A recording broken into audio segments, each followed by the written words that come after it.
జ్యోతిరావు పూలే జోహార్ మహాత్మా జ్యోతిరావు పూలే ఈరోజు మహాత్మా జ్యోతిరావు పూలే 135వ వర్ధంతి సందర్భంగా మాచెల్ల బీసీ సంక్షేమ సంఘం తరఫున ఆ మహానుభావుడికి ఘన నివాళులు అర్పించడం జరిగింది.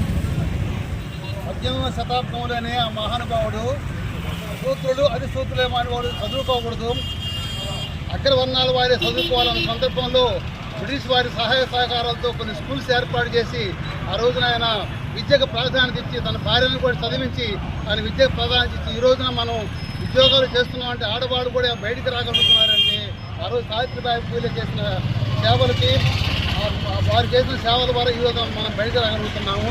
వారు చేసిన సేవలు మనం స్మరించుకుంటూ ఈరోజు మనం రాజకీయ జీవితంలో అనుభవిస్తున్నామంటే అలాంటి మహానుభావుల త్యాగ ఫలితాలని చెప్పని ఒకసారి తెలియపరుచుకుంటున్నాము. పోయినసారి ఎలక్షన్ సందర్భంగా మరి చంద్రబాబు నాయుడు గారికి ఈ సంక్షేమ సంఘం అనేది ఒక పార్టీకి సంబంధించింది కాదు, వెనకబడిన బలహీన వర్గాల వారి కోసం పోరాడుతున్నటువంటి సంస్థ. మాకు బీసీలకి కుల జనగణన జరుపుతాము, తర్వాత బీసీ రిజర్వేషన్ కల్పిస్తామని చెప్పి స్త్రీలకు కల్పిస్తామని చెప్పి సందర్భంలో ఈ సంక్షేమ సంఘం తరఫున వారికి మేము మద్దతు ప్రకటించడం జరిగింది, మేము క్యాన్వాస్ చేయడం కూడా జరిగింది. మరి ఈ రోజున తెలంగాణలో బీసీ కుల జనగణన జరిగింది, కానీ అక్కడ ఎన్ని బీసీ కులాలు ఎన్ని ఉన్నాయని తెలిసింది.